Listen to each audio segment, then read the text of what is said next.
Okay, we're going to install WordPress on your server. After you've uploaded the WordPress installation files and base files up to your website through your web host, you're going to want to go to your URL, and then this site's going to show up first. And you're going to want to click on Create a Configuration File.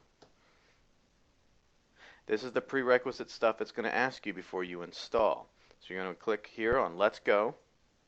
And this is the stuff that you're going to get from your web host. This is your database information from MySQL. You're going to want to retain your database name, your username, your password, and sometimes in some instances you're going to want to keep your database host too. A list of them is right here. If you are on 1&1, DreamHost, GoDaddy, ICDsoft, Media Template Grid Server, Pair Networks, Rackspace Cloud, Yahoo, or TopHost, there's a chance that you might actually be changing the database host information.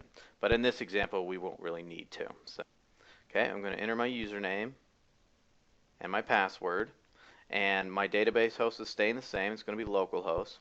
Your table prefix is used in case that you need to install more than one WordPress in one database. Sometimes this is useful if you're creating a lot of small blogs and you don't need to have a ton of databases sitting on your web host. If you're going to create a larger blog, however, it might be better if you go ahead and do a separate database for it though. After your information is in, you're going to hit submit. And if everything runs and checks out okay with your web host, this should show up. Otherwise, it'll say error establishing database connection. So you want to run the install. This is where it actually puts all the tables in the database. Okay, and here's your blog.